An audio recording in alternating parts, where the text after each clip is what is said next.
listening to the Not Your Average Culture podcast, where we have candid conversations about personal growth, business, and creativity. Because, let's be honest, creative or not, life can get messy, especially if you are a creative entrepreneur.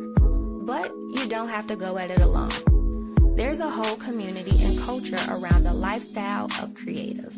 So here on this podcast, I'm making this space to have open conversations with a wide range of dynamic people about how to successfully maintain your business, keep your sanity, while owning your authenticity and staying inspired along this journey. I'm your host, Chardeney. Let's get to it.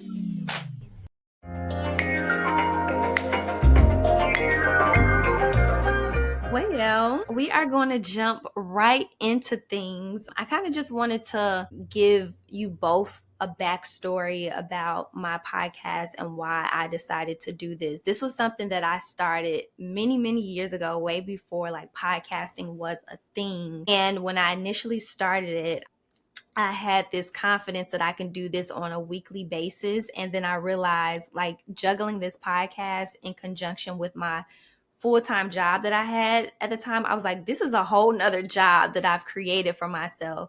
And so over the years, I've kind of transitioned to doing this podcast more on an annual cadence, where for me personally, it's like, okay, it's a way for me to just kind of reconnect with either people that I've worked with within the past year, or maybe an entrepreneur or another creative, or just somebody who I found that their work to be interesting within the year. And then at the end of the year, I can kind of recap and share and talk through just like the creative process, how I cross paths with the individual that I'm interviewing. And so that's a little brief backstory about the podcast. And so I just wanted to first start off just thanking you all for agreeing to be on the podcast, because I did have such a dope experience working with you all, and I wanted to chat through it and just cover a few things that kind of came up for me. So thank you for allowing me to work with you all on the project, and then also to just join me here on the podcast to just talk through everything. Yeah, no problem. So I know who you all are. So can you all share with listeners a little bit about who you are and what it is that you do? So my name is Martin Ricard, and I run a company called Community Symbol, and it's a social impact marketing agency that helps justice-motivated organizations basically grow their online presence and make their voices heard unapologetically. And I love what I do because I get to work with folks like Kamar, and I get to work with folks like you to tell stories and to basically make sure that the folks that are doing work that is solving the world's and our community's most pressing challenges, I get to work with folks like that with my company, and to make sure that, you know, their stories get heard in the places where people are at and where people need to hear them. Nice. And Kamar, what about you? My name's Kamar Gwynn. I have the distinct pleasure and honor to be the servant of what's known as the African American Success Project for Berkeley Unified School District. So my 9 to 5 is I have permission to show up every day and work diligently on behalf of Black students and their families to ensure that unjust racial equity outcomes in school districts, particularly mine, are eradicated. And so I get to do what a lot of Black folks wishes they could do at work. I get paid to do it. And so that's my 9 to 5. And then my 5 to 9, my work after that is I am really interested in the space now of producing and protecting Black culture. I think that Black culture is probably the greatest asset that has ever been invented on the planet. And I think that Black folks should be heavily involved in both the curation and the profiteering from that culture. And so the podcast itself in the name is definitely timely. You couldn't have put those two together. So it was great working together in my 9 to 5, but now we get a chance to also cross paths on my 5 to 9 as well. That's what's up. And what's interesting and just kind of like both hearing about how you both are in separate fields, and then just kind of you just talking about how your 9 to 5 and your 5 to 9, how they kind of cross paths, and even just us coming into connection with each other. I want to ask you both, like, how do you two know each other? Go ahead, Martin. Okay, so we also have the distinct pleasure of being fraternity brothers. So we're both proud members of Phi Beta Sigma Fraternity Incorporated, which is one of the nine historically Black Greek letter organizations in this country.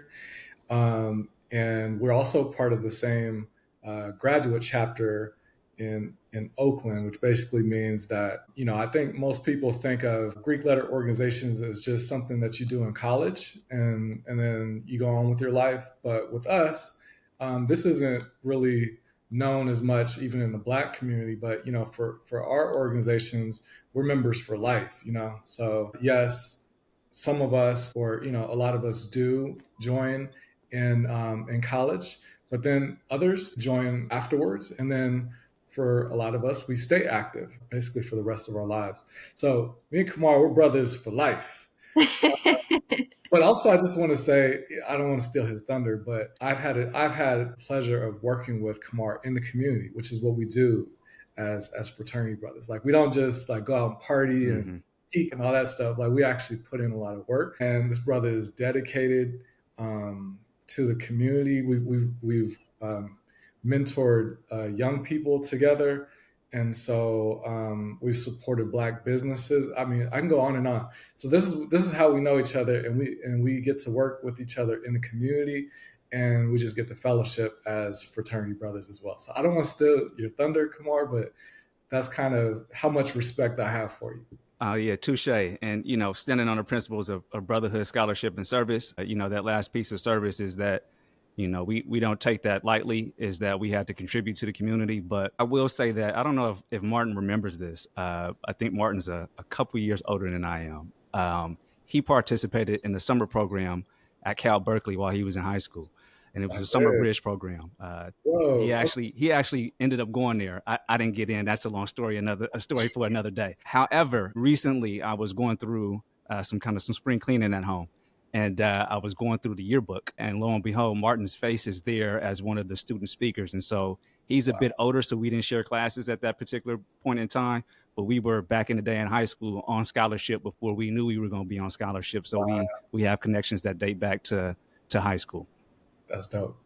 Nice. Yeah. So, something both of you kind of brought up and mentioned is community. And so, I think in a lot of times, like as a creative, we forget how important community is. And something that I didn't share with you, Kamar, or Martin, just and how we forget to utilize our offline community. I think in this day and age, so many of us, we just think of reaching out and connecting online and through social media. And so, hindsight, I was thinking back to how I even crossed paths with Martin. We were at a local roundtable for entrepreneurs, and that's how we crossed paths. And it was almost like a year later, I was wrapping up another videography project with a different client, and I just reached out through email because that's my way of just marketing or connecting or just staying in touch with people, is to just say, hey, I have this project going on. It's a showing locally. Come out and check it out. And I had no intention on this turning into us working together on this project, but it just sparked an idea for something I wanted to share with other creatives that are out there, to just remember to touch base with your community. And it doesn't always have to be like, oh, this is a Facebook post, this is a Twitter post, and sharing outwardly. It's also just like finding other ways to have that touch point, because you never know how it can turn into something else. And remember to maintain those genuine connections. So I really like that you all are involved in the community, and then that way you maintain those relationships. So I'm wondering, for you all, with you all being in different industries, how did you maintain your connection and staying in touch with each other? Well, I mean, I think it's partly what you're saying in terms of just, if you know somebody and if you have respect for them, or, if you're just thinking about what they do, or, if something reminds you of who they are, I think it's important just to keep in touch with them, like you're saying. And so for us, we're in the same graduate chapter for our fraternity. We do a lot of programs together in general, right? We're not always talking about business, like this, the project that we all worked on was something kind of totally separate. But I think that would not have happened if we weren't, number one, if we weren't active in our fraternity, and then if we just didn't keep in touch with each other, because even in our fraternity, it's like there's so many members. It would be hard to know everybody, even though everybody's our brothers, right? It'd be hard to know everybody's personal business, right? And so I think with me and Kamar, we've always just kind of been around each other, doing things for a long time now. And so it just so happened that I think, Kamar, you could talk more about it, but I think it was just like perfect timing where my business, it was becoming more recognizable, in terms of what I was doing with my business. And then with Kamar, I think it was just like, yeah, he was already doing some really great stuff. And then, it was just like this timing where it was like, hey, I need your help. And then, from my standpoint, it was like, yeah, I need your help and I want to help.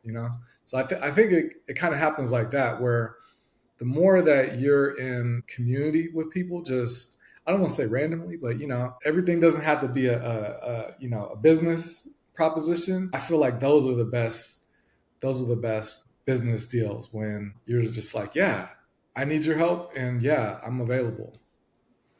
Yeah, I think about it, in the word community, just bringing two words together is common unity, right? And so for me, it is, what do we have in common and are we united in our shared values and goals? And so just based on Martin's organization, Chardeney, getting to know you as well, just in terms of what you stand for, even just going on your website, you can tell that, okay, she about something, right? And so for me, it makes it almost a safe bet to bring in good people who are doing good work, because I don't expose neither the students that I work with or the families that I serve to just anybody, right? I really take that serious, right? So all money ain't good money and all relationships ain't good relationships. And so besides the common unity piece of having shared values and a shared mission in common, it then is the relationship. And as Martin said, it takes time to build those, right? And so you can have a huge network. You can have 500 plus and get a checkbox on your LinkedIn.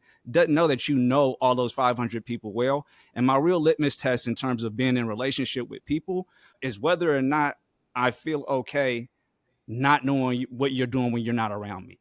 Right. And so it is really easy for when we're together, everything's all good. But can I trust that when someone knows you and they don't know me, it won't come back to me that you did something that I wasn't with you at that particular important time that doesn't. And that comes back to shared values. And so for me, it's all about mission and values. And are we there? And then if we're aligned in that way, doing business together and bringing our individual skill sets to the table, that becomes the easy part.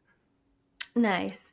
Now, something else you brought up earlier was protecting Black culture. Now, I know you both practice this because Martin, you do it in your marketing business, and then Kamar, the project that you all invited me in on to film, it's heavily ingrained into it. So, can you talk a little bit more about why you think protecting Black culture is important in both of your prospective industries? For sure. I think that narratives are very, very important. And you can only broadcast narratives if you have the platforms to be able to do that. And so an organization like Community Symbol can take what is happening inside our classroom spaces and amplify it in a way that I'm not able to do just on my 9 to 5. I don't have the resources. I don't have the talent, the skills, and the expertise to be able to do that. And so I think that we have to own and control our own narratives. I think media is very, very powerful. And the way that we're able to do that is through partnership, right? Now, none of us are great alone, but together we can bring something to the table that's beneficial. And so for me, that protection kind of piece is twofold. It is can we protect what we're trying to do in a way that we don't have to compromise our vision based on someone else's perceptions of what we should be doing? And then from there, can we protect it from an institutional standpoint long term? How often do we do things and one generation later they get lost? And so I'm really interested in not only telling the narratives, controlling the narratives, but also having the long-term ownership of those narratives over time so that we can pass them down to the next generation. And that involves capturing the youth while they're young, getting their perspectives, because they also bring something to the table. It's not just folks who are my age or older who should be controlling those narratives. You should be at the table having an input as well. And so that is the platform that I'm also trying to make sure that youth have a place in a dialogue as well. Yeah, I think that's well said. I mean, if I could add anything to that, I mean, I would say, from my perspective, running a marketing agency and basically telling other organizations stories, right? Um, I think that if I wasn't able to, number one, just see that there are lots and lots of Black stories out there, right? If I wasn't able to see that, and if I wasn't in a position to then create those stories or help make those stories happen, we just wouldn't know about all these stories and all this culture. And then I feel like, even though we're in the 21st century, we still feel like Black culture is like, it's supposed to look a certain way. We're in California, we're in the Bay Area, so it's like we're kind of different out here, especially if you grew up here. It's like we're more laid back. You might see us wearing some Vans. Some of us might be some skateboarders. I don't know, but we still love soul food. But then we might be vegan too. It's like, for me, I feel like my purpose in doing what I do is to help show that diversity. Because like some of my clients are here in the Bay Area, but then I also have some really cool clients that do, like, they're doing God's work too in the Central Valley, where you would think that, okay, in the Central Valley of California, it's forgotten and people are like, what are people doing out there? And then you'd be amazed that there's people thriving out there doing some amazing work, building community, stuff like that. So I think it's important to protect Black culture that way, and then just show people like it's not all what you think. And then when you show people that, I feel like that just humanizes just us all in general, because that's what we need. We honestly need to have more connections with each other. Even Black folks, we need to see like, okay, this is, our struggle is unique, but we need to see like, okay, there's other people throughout the world that support what we're doing. And, this is how I can build connections with them. Yeah, I definitely have Vans on right now, brother. Yeah. Something that you mentioned as you were talking, just like how you were like, you might see us wearing Vans, but we also love soul food. When I first moved here from Chicago, that's why I named this podcast Not Your Average Culture, because it was such a culture shock for me. And I was looking around, I was like, where am I? Like, what is going on? So much to the point where I can be in community. Like just this past weekend, I was at a barbecue with some friends, and everybody, were mixing and mingling and, playing games and stuff. And I took a moment and I just sat there and I watched and I observed. And it is so nice to just like observe people in their natural element, because something else is that online, I think we pay attention to the things that are performing well. And when we pay attention to the things that are performing well digitally, a lot of people try to copy it and emulate it. But I think oftentimes that comes up for me as a creator in creating video, I oftentimes have to remember to remind myself, as well as the people that I'm working with, is don't lose you in you trying to create something and be a part of an industry or be a part of the conversation or be within the same field as someone else. And I think that's what makes us unique and makes us different, is those little different details or those different nuances that is so culturally different. Like even in like home decor to the seasons that we keep inside of our kitchen cabinet, it's so different, and that's what makes us different. And so I always try to remind people to just keep that part of you and infuse it into whatever it is that you're doing, and don't try to assimilate just because we see everything else going on around us. It's so important that we keep that. So Yeah, I mean, you go to southern states and they now have southern cuisine, and that's soul food. And we made soul food out of things that people didn't want at a certain point in time, right? But now it's fine dining in the cuisine, right? So like you talk about the seasonings, and at one point it's why you put that on your food, but now it's a delicacy, right? So those are the type of things that come full circle. yeah, for sure. So I'm curious, like, If you could advise your younger self, what advice would you give and why? Hmm. Let me see. I'm ready, brother. You thinking? I'm ready. Go ahead. I'm just messing with you. Listen, I spent a lot of time asking people for advice, being younger, right? So listening to the elders and asking them for what direction to head in. And some advice was good, but not all of it was good. And I realized at a certain point that, sometimes people want to live through you the life that they didn't get a chance to live. And so the advice that I would give to my younger self is that go ask the elders once you have a vision for what you want to accomplish, and to get to that point through experimentation, right? Travel, see the world, do things that you can do while you're young, that once you begin to, I got a mortgage, I got a 9 to 5, I have a family, I'm settled down, those pressures don't allow you to be able to still spend time developing yourself in a way where you can have these different experiences. And so my advice to my younger self would be go see the world, have experiences, because you can make up the rest of it on the back end when it's time for that. And then go to the elders when you want to have advice about where you want to go, opposed to looking for mentorship about where to head. So I would give myself that advice. Yeah. Again, I would say my thoughts are similar. I would also say, okay, so I'll say it like this. I mean, I feel like I've always been pretty confident in myself, but that doesn't mean that I was always like this. I feel like, so my name, I don't know if you can see it on my wall behind me, but I'm named after Dr. King.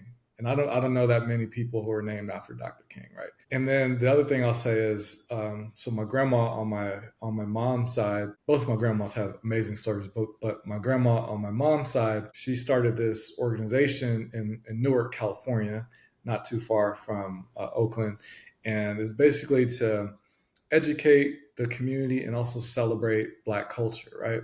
And they've been doing that for like 50 years now, right? But when I was younger, she would kind of volunteer us to basically perform in her programs. So we would have to perform in her Dr. King programs, especially when we didn't want to, And so I was kind of forced to like give speeches and play my saxophone, even though I wasn't practicing.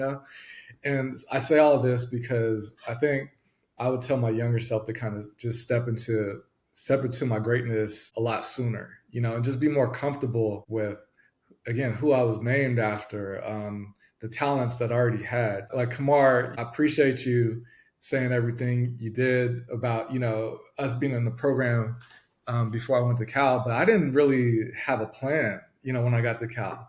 Like I was kind of wandering a little bit. But I feel like if I would have stepped into my greatness and just kind of really asked myself, like, what am I really good at? What am I really passionate about? You know, I probably would have been doing this a lot sooner. So that's all I would say. Because I feel like that kind of goes back to your last point about like we're all very different, especially Black folks. Like, and it shouldn't be so foreign that like some of us have different tastes than other folks. Because Black folks, we can kind of be critical of each other that way. But if we all were able to kind of really tap into our talents and really figure those out as soon as possible, I feel like we would just have an even better culture because we would just be able to understand where everybody's coming from. Yeah. And I can relate to what both of you all were saying, just about both exploring, but then also leaning into the things that maybe our parents or grandparents introduced us into when we were younger, and not being so closed minded about it. Because I'll just preface this by saying that, like, I am in my 30s, and my mom, she used to sew all the time. And I kind of rejected it. And it's not until 30 years later I leaned into something my mom had taught me many years ago.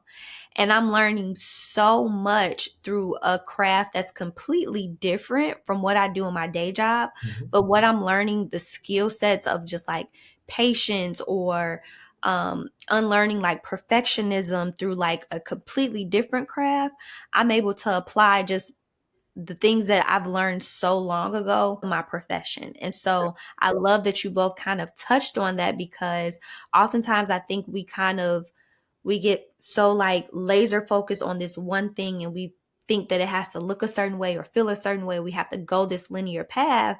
And even in my podcast, like I said, I started out not really knowing like what to do with it. But I was just like, you know what? I know this is something I want to do.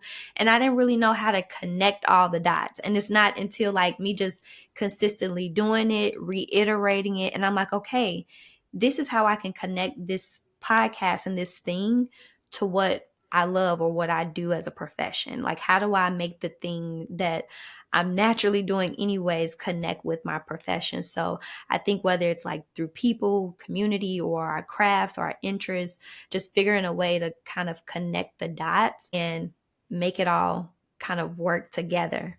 Yeah, I know. Uh, Go ahead. no, you go ahead. No, I was just gonna say, I mean, I like I still have my saxophone like buried in the closet, and I don't know why I've kept it with me all these years, but I mean, I keep saying like I'm keeping it because I'm actually gonna learn how to play it, like for real. Like I could have learned it a long time ago, and it just wasn't meant to be. But if I learned it now, like you're saying, I think it would just enhance what I do. It would just kind of maybe unlock some other neurons in my brain, or some other creative juices. And so I keep holding on to it because I'm like, one of these days I'm gonna get back into it, because that might just be the creative juice that I need. Yeah, brother. I host this Kwanzaa event on an annual basis at work, and so you might be playing the Cupid Shuffle in the near future. So I'm No. gonna hold you to it. Okay. Or it could be a prop. I know you do a little bit of photography as well. It could be a prop in one of your upcoming shoots. So, hey, Yes, that's true. we can find some uses for the saxophone if you That's need us to good. find some use for it. Yes. Um, so something else I wanted to kind of ask you guys is, how do you all balance? Like you mentioned, Kamar, like a lot of people wish they had kind of the role and the luxury of doing like what you do.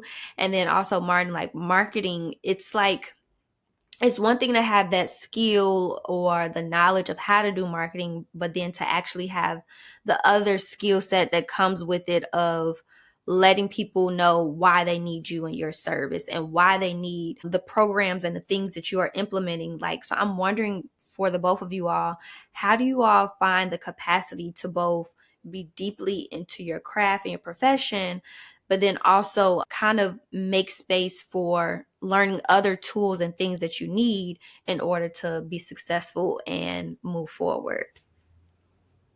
I think for me, I mean, I will preface like in the intro, it is a privilege, but also heavy is the crown, right? And so, just to be clear, I'm here and I'm a department of one, right? And so the sheer weight of having okay, you have a black guy in the office who's here to support black kids, then you become it's like it's soon to maybe be a new presidential candidate effect, but it's like the Obama effect, right? It's like, okay, you have a person that's sitting in that seat and we're expecting magic. And so heavy is the crown there. So one, just taking time to be really cognizant of what's your vision and purpose, and being okay with just carving out what is it that you think that you are going to accomplish, right? But also the gift of being a department of one is that I don't have nobody necessarily to turn to for, before it was a Martin, okay, I'm going to have to figure it out, right? And so sometimes the beauty of not having those resources is if you are really about bringing your mission to fruition and making it happen, Chardeney, you talked about, I don't know how to do a podcast, but guess what? There's a YouTube.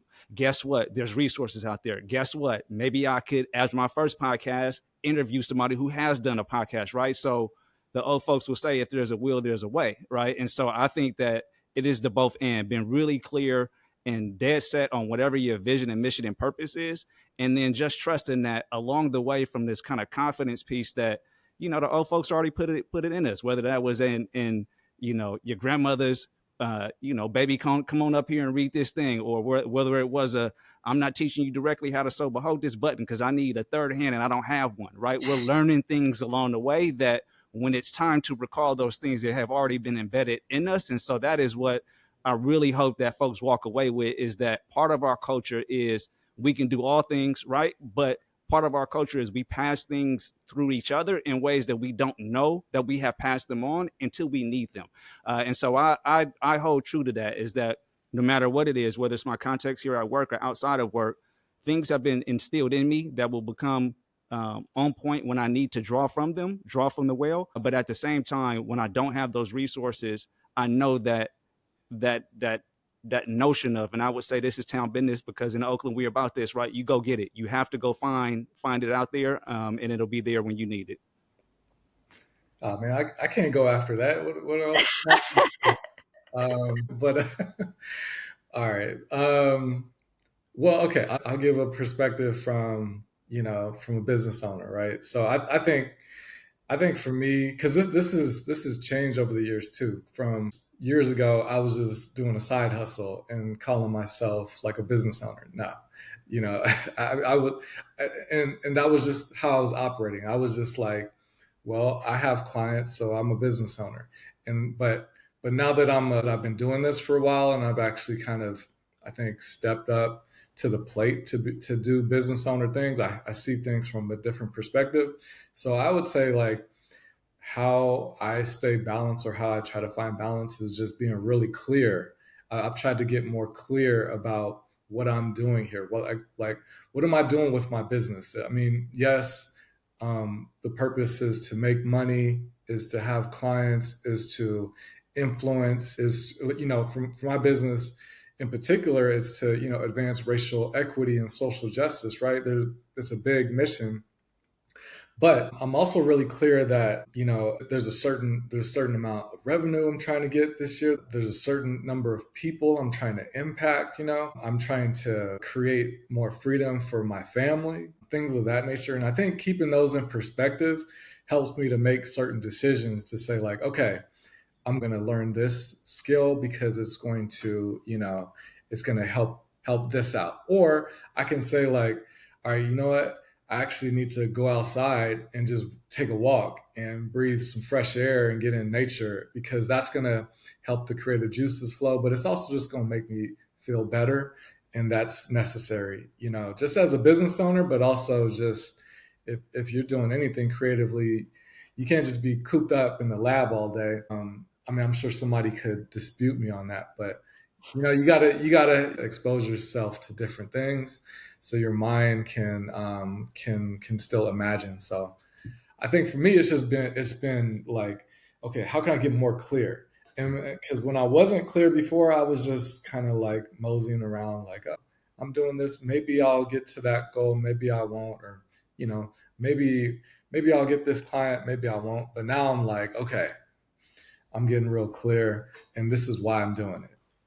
Yeah. And I'm curious, like just hearing the both of you all talk, like, is there one thing that you distinctively remember was like this light bulb moment for the both of you all where it's like, okay, because like you said, Kamara, like you're basically like in a department of one. And then as an entrepreneur, Martin, you're basically like, you're the person that has to be the engine behind making sure you get that sale, making sure you get that client. So I'm wondering, like, what is one thing that you all can think of that was helpful for like, okay, this is something tangible and something I actually have to do in order to bring this vision, this idea, this thing that's in my head. How do I bring this to life? And how do I get other people on board so that way you're bringing these visions and these ideas to life? For me, it was there was definitely a light bulb moment when I realized. Well, so first of all, like when I started my entrepreneurial journey, I just noticed that people were coming to me like unsolicited. And a lot of times they were coming to me because they were like, they knew I could build websites, right? And so they were like, Martin, can you build a website for this? And I was like, sure, I'll do it. And then another person was like, asking me that. And I was like, maybe we're on to something here. But I think the true light bulb moment went off when I realized like, okay, I had a handful of clients, and I was like, well, wait a minute. We like working together. So why don't we continue to work together, see what we can continue to create? And then I came up with an idea to make one of my services reoccurring. I don't know why that was so foreign to me, but I was like, that was the thing that kind of catapulted my business, from just doing like these one-off projects to saying like, hey, we could keep working together. And that allowed me to kind of build the business that I have now, where I'm able to work with a bunch of different clients, a lot of them on a month-to-month basis or over a long period of time. And then we're able to do something that's bigger than any of us could imagine. And I think that's just a matter of just observing some trends. But then again, it comes back to like just being in community with people. I try to work with a lot of folks who are in the social entrepreneurship, social impact space. So a lot of times we have this alignment of values. And I think that's why, besides the fact that me and Kamar are frat brothers, I think that's why we work well together. His organization being a client of my business. And I also think that's why you and I, or all three of us, work together, Chardeney, right? Because we're committed to this larger movement of like, serving people, serving communities that don't get represented. So I think just recognizing that and then seeing like, okay, we can actually build something, and we can all eat. It's kind of, I think that was kind of the moment for me. Nice. Yeah, I'll piggyback a couple of things. So one, just as building out programs here internal with the district, and now trying to branch off and kind of do some business related stuff. People will talk about these things, but you don't really know until you in it. So like systems, how do you process an invoice? It seems simple, but like if you don't have those systems in place, you can't get to the creative work without having an infrastructure behind you. And so oftentimes we're starting off and we don't have the revenue or the capital to have big teams. That just ain't gonna happen. It's gonna be you and that computer, right? And so if you're not able to put systems in place that allow you to use your best creative time in a creative space, then whatever you're doing is going to be draining. So systems comes up for one. The second thing is knowing what to measure. Martin said he has like internal goals for his business, how many people to impact this, but you have to know what to measure. If you're measuring the wrong things, you can't make progress. It takes you experimenting to understand what are the levers that I need to pull to get certain results. And so I'm learning that over time. And then lastly, this whole thing around branding. Martin says like he was branded as like the website guy, right? And Chardeney, I don't know what it was first for you, but it might have been X, right? So there's a thing that people are saying, well, I associate you with this thing and maybe I'm willing to pay you for it. That could be radically different than what you assume people are willing to pay you for, right? You might know a lot of things and have a lot of skills, but it is the things that other people brand you as, not necessarily what you brand yourself as. And I'll share this story is that, I came on a session today and we were talking about like, what's your title? And like my title in the district is manager of the African American Success Project. This is my 7th school year, and I'll tell people that they say, "What's that?" And I'm like, "Oh, okay, that is true," because most people know me in the district as the Umoja man, right? And so when I'm out in the community and you talk about having a post on your client or a post on what's happening, when my ear is to the streets, the kids know me as that's the Umoja man. They don't know me as that's the manager of the African American Success Project. That sounds too complicated. It doesn't reach me. It doesn't touch me. What I know is that I'm in this Umoja program, and that's the Umoja man, right? So like I have to lean into that. Yeah, this is other work that I have to do administratively, but my brand is the Umoja man, right? And so I got to make sure that Umoja piece is front and center in my business, in my profession, because if that's not satisfied, the rest of these things that I might want to do, it's just not going to happen, right? And so it's not only about how you brand yourself and what you think people will pay you for, it's actually what will they pay you for and what do they want to brand you as and whether or not you're okay with and comfortable with accepting that. That is so true. Something I equally had to learn because you listen, invoices, systems, structures. Hey, this could be a whole nother podcast if I started talking about that. So I hear the both of you. And I'm also just kind of conscious of time. So I'm going to conclude things up and wrap things up on a light, fun call to action and a little fun takeaway for listeners so that way I don't talk your ears off and ask you all a million questions today. So, one of the questions that I have for you all is what is one thing you have observed that has become a common trend amongst people that you would like to challenge people to do or think about differently for 1 week?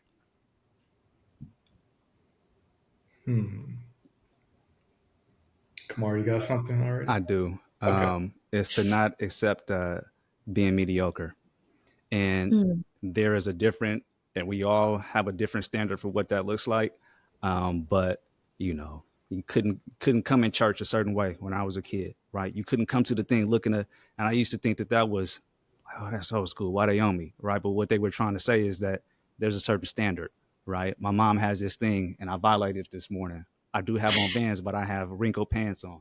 She has this thing, right, where you're not going out of my house being wrinkled, right? And so I used to think like it doesn't matter, just wear the clothes. But for her, it was you're representing this household, and when you step out of here, you can't be mediocre, right? And so I would challenge folks to, when you look yourself in the mirror, one, and you go to recap your day, were you mediocre or did you give it your all? Wow. Yeah. I was going to say probably something similar, but I'll also add, don't be afraid to be unconventional. That's what I'll say. So there's this saying from George Washington Carver, who also happens to be a Sigma, right? So everybody knows. It's funny, Kamar, you said that about like what you're known for, right? Mm-hmm. Because everybody knows George Washington Carver is like the peanut guy, right? Although he did a lot of things, a lot of stuff with agriculture and just science, right? But one of the things he said was, in a nutshell, we all basically, the people who are the most innovative are the people who are not afraid to be unconventional. That's basically what he said at one point. And I believe that, because I feel like it's funny, like even with social media too, right? Like we all kind of, like we're all used to like influencers, and like you have to be a certain way if you're trying to be on social media or if you're trying to put your image out there. But like I remember hearing this story about this Latina grandmother who's making she's making like enchiladas, and basically she has like a food show that her granddaughter films of her just making all these bomb, you know um, I think there's like Mexican dishes or whatever, right? And I don't think she speaks any English, but she has like one of the most popular YouTube pages. So it's like, I think that yeah, if we can just remember to go with what we're passionate about, or what you can talk a lot about, and that might be something that inspires somebody else to say like, oh, I didn't know you could do that. And I'll say this too, when I was younger, I think I felt like a lot of people got on my case, or they would tell me like, oh, you're Martin, you're smart, and I used to take that as like a diss, because I wanted to fit in. I wanted to fit in with the rest of the guys. I wanted to feel like, I'm one of everybody else, and I am, But I was into school and things like that, right? And got good grades. But I tried to suppress that, because I was like, I want to be looked at as cool. But the reality was I was always cool, and because I just did it in a different way, and I kind of took an unconventional path to being cool, and then when you look at it now, like, it's the tables have kind of turned. It's like it's kind of cool to be a square, or to be a nerd, or what, what I'm saying, stuff like that. And Yes. it's always been okay to be like that, And so I just wish more people, not only would just lean into that, but we're just told like, hey, it's okay for you to do something a little unconventional. Keep working at that, and then you might be onto something. I again, I can relate to that because when I was younger, it was so nerdy, quote unquote, to read. I always had a book with me, or people would literally say, "You are such a nerd." And then now, as an adult, they have t-shirts where people are like, "Talk nerdy to me." And I'm like, this is what I'm talking about. Like it's like we need something in place to just reinforce the youth to just be okay with whatever it is that they're into, no matter how it may come off to other people, but just instilling that confidence of whatever you're into, go full throttle and be into that. Hey, if you into, I don't know, Ninja Turtles, or you into anime or whatever, lean into that 100%. If you're gonna be different, go full throttle with it. So Yeah. love, love, love, love that. Last thing is resources. I just want to share resources for anybody, whether you're a creative, an educator, entrepreneur, book, a website, maybe a Zine, or anything that you want to share with people that you invite them to check out? Yeah, a couple of things. This is always difficult because it's like, man, I want this to myself, but I got to share this, right? So, there is a brother I'm deeply inspired by. His name is Dr. Greg Carr. He is Africana Studies in Howard University. I had the great privilege of meeting him last year at there's this Black Men Education convening that happens in Philadelphia every year. So I had a chance to meet him. But during the pandemic, him and Karen Hunter, who is a journalist, and she also is on Sirius XM. And this is like no promo for them because it's not a business, but they created this space called Nubia. And in that space, it is a small subscription, but it is really just based around Black advancement and culture. And so they started doing YouTube as a way for Black folks to connect during the pandemic. And out of that, they have this platform that it continues to do a lot of things. So there are he's a professor, of course, so he teaches doing there, and there's all these resources to Black history and culture that you can access. And then based on what your own personal interests are, they have vehicles for that as well. So if you're in the mental health space and the wellness space, there's people in there who do that, right? And so it is a way of us having a platform that's controlled by us. And so I would shout that out for one. And then two, I'm always looking to network. And so my first and last name.com, just reach out if you want any other advice in terms of, either something I've done here in the district that's worked well, or, just wanted to collaborate on other things. I'm open to that as well. Nice. Yeah, I think I could say a lot of things, but number one, I think what I would want to say is I want to see a lot more people of color who are on the front lines of this social entrepreneurship movement. I think we have this idea, or maybe it's just like it's been advertised this way. Like when you think of social entrepreneurship, you think of like Tom's Shoes, or sometimes you might even think of Ben and Jerry's, or maybe like Patagonia, right? These are like humongous brands that have stood the test of time, and they care about their communities and the planet and things of that nature. I think there's a huge opportunity for people of color to just be more involved in this space, and especially if you're starting a business, you just have a better story, and it would just be. I mean, nothing's going to be easy, but it would just be it'd be a way better sell if you align more with the planet, people, and solving problems that our world is facing. So I'm saying that because there's a wonderful business organization called Social Venture Network, or sometimes it's called Social Venture Circle. um, so my business is a part of that, and it's a great group of folks who are, they care about not only making money, but also just they care about community, and folks help each other out with figuring that out. And you have organizations like Ben and Jerry's, or like the Patagonias. They're part of this, but you also have a lot of other small businesses that many of us may not have heard of before. The other thing I'll say in terms of resources is just like I work with a lot of great clients, so I'm just going to list some of them. So obviously, there's the Umoja program at Berkeley Unified. Go check them out. You've already been introduced to one of the folks behind that here. But there's also Courageous Conversation. They do a lot of racial equity training, really throughout the world, and they do a lot of great work in school districts and companies and government agencies, all things of that nature. I also want to give a shout out to Faith in the Valley. They do faith-based community organizing in California's Central Valley. They bring together all kinds of people from all walks of life, all different kinds of faiths, and even a lot of universities and schools in that area to figure out solutions. Um, and okay, I got to give a couple other shout outs because just because I work with a lot of great clients. So if you're in San Francisco, if you support the Southeast Asian community, there's a wonderful organization called the Southeast Asian Development Center. They're based in the Tenderloin. They're doing God's work there as well. And the list goes on, but I'll kind of stop there. But you kind of get the idea.